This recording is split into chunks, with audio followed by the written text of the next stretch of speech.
Hi, everyone. This is Tori Vandelin with Prevent Connect. The podcast you're about to listen to is part three of a four-part series recorded from our recent web conference facilitated by Prevention Institute. That web conference is called Truth, Healing, and Transformation, Addressing Structural Racism and Building Multiracial Solidarity to Prevent Sexual and Domestic Violence. Previous episodes of this podcast are available, linked on this podcast page on our website. How do you think about accountability and justice? Okay. So the accountability, it's not so much, accountability, we have to ask, like, what is accountability? So we have to ask the survivor or ourselves, what does accountability look like for you? And often what we find out during the listening session is that it's not so much about criminal justice, because for sexual violence survivor, often criminal justice doesn't really work. It's too traumatizing. So one of the example is when we ask, what does justice mean for a survivor? And what she said is, justice for her was to be acknowledged that the assault happened, the rape happened, and uh, she wants like support. That's all justice means for her. So sometimes it's not as complicated as what people think. So that can be actually facilitated. And when we talk about restorative justice, transformative justice, uh, again, work with the community because they know the answer.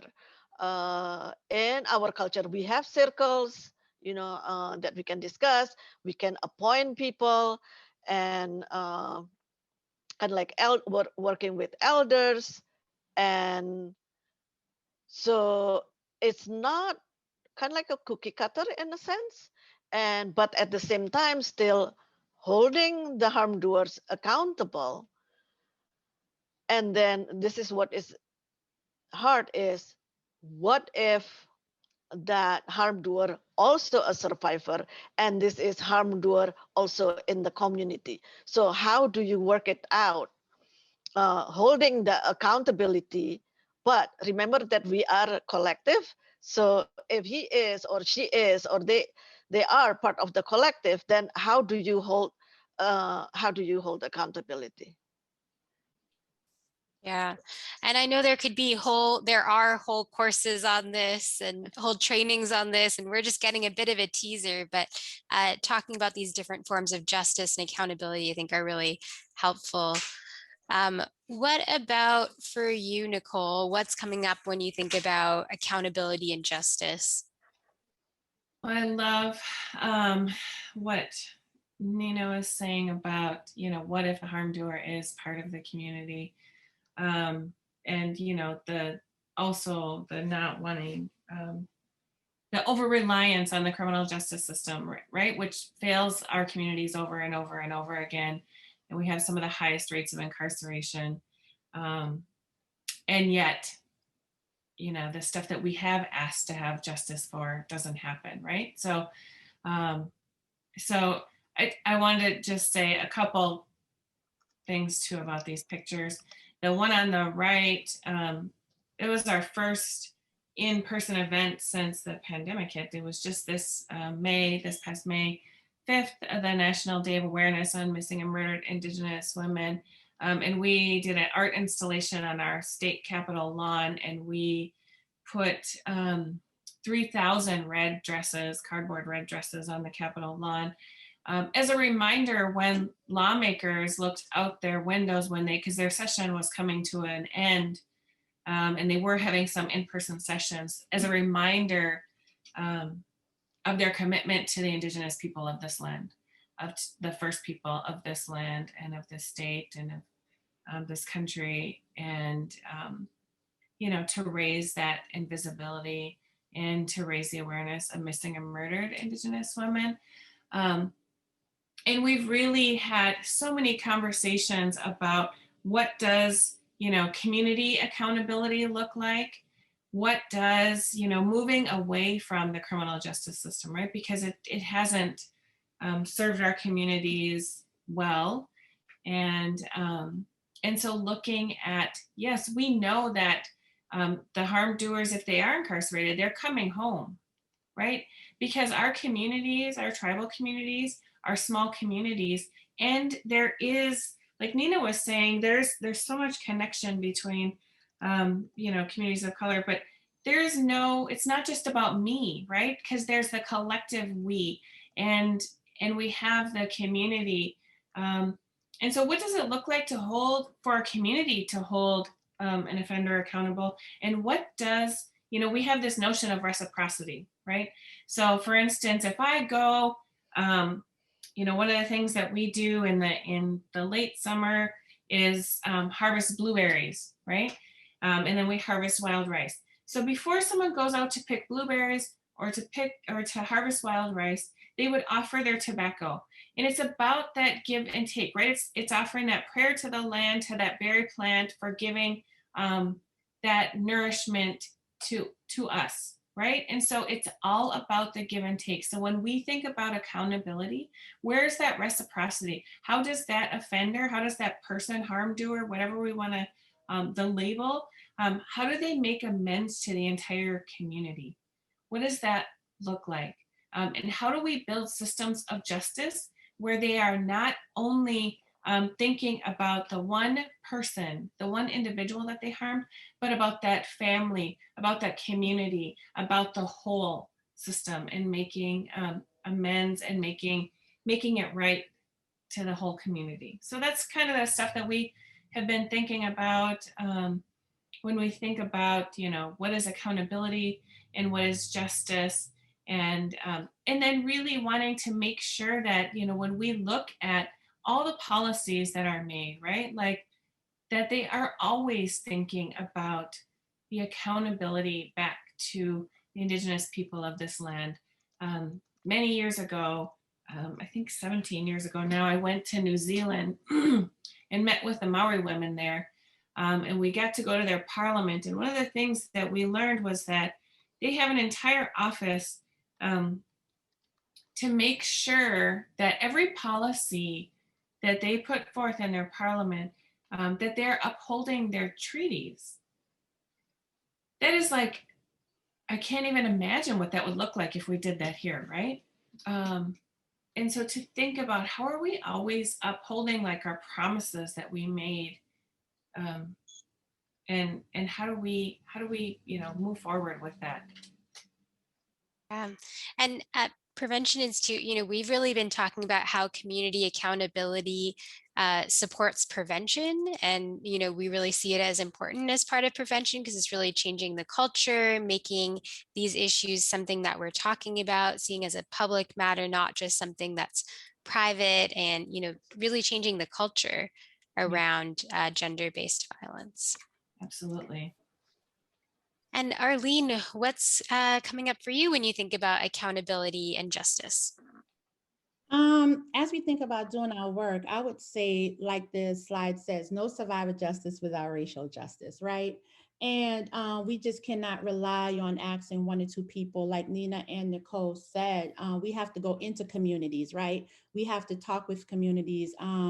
Accountability and justice looks different for individuals and for communities. So we have to go in and talk to communities. When you ask me personally about what accountability looks like, I go directly to systems, right? There's so many systems that needs to be held accountable for the harm that they continue to cause to Black, Indigenous people of color.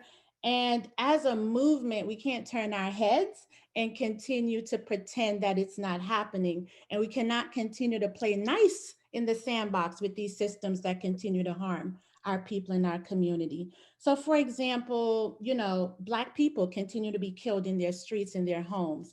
Black women continue to die during childbirth. The ongoing harm and trauma that's caused to children in the school to prison pipeline. Black men continue to get thrown away like dirty rags. Zip codes continue to dictate and predict the well-being of our children and our elders.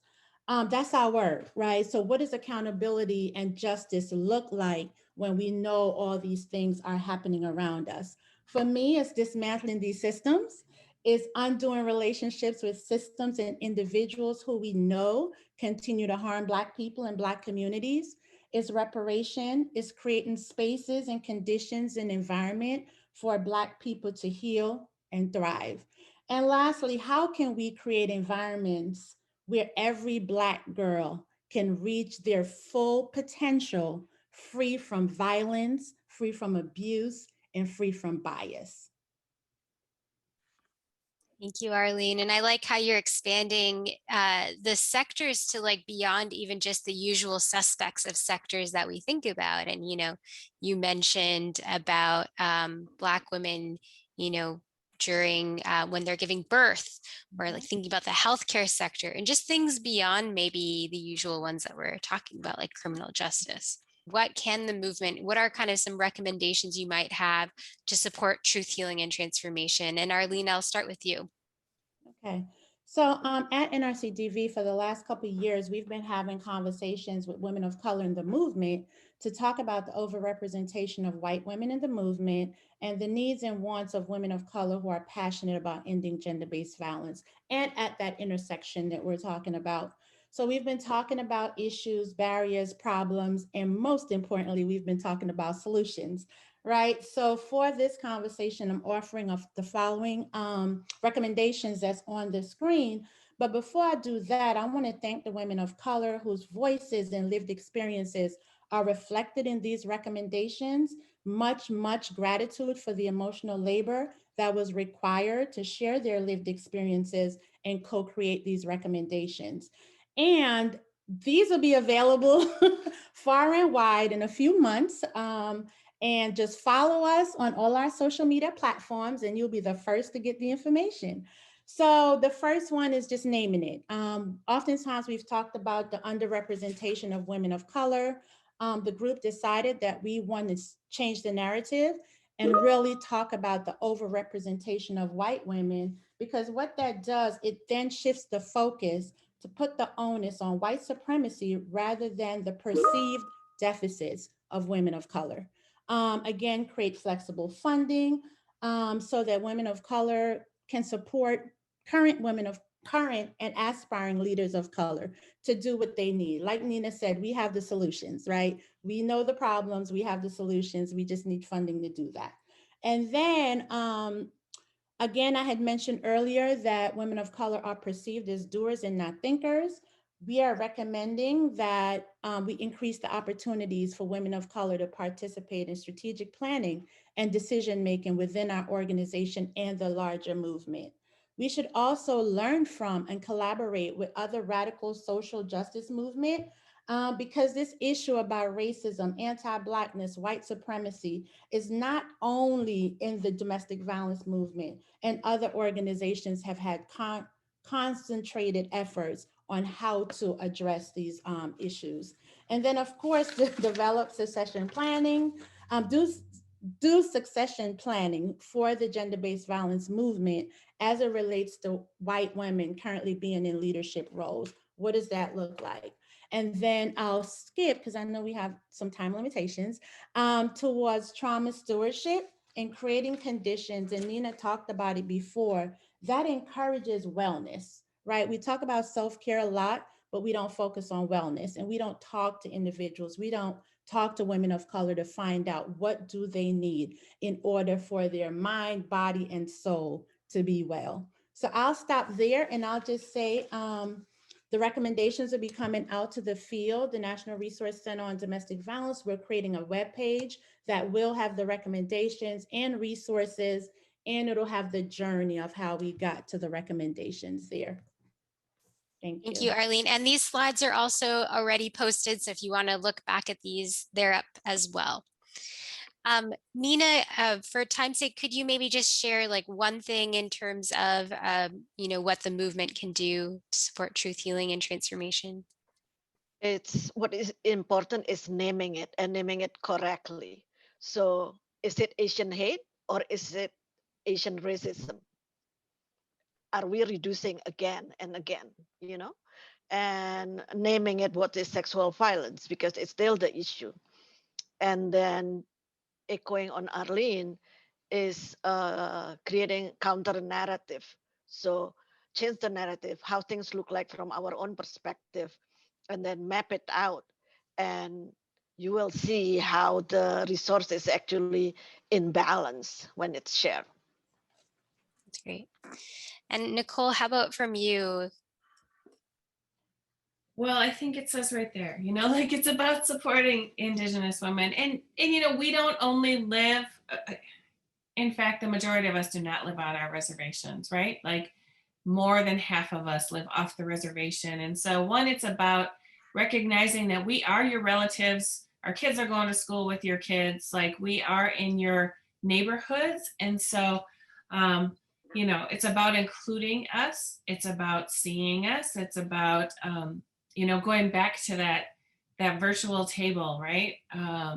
And it's not only about that tokenizing invitation to your table, but it's about going back to like the reciprocity.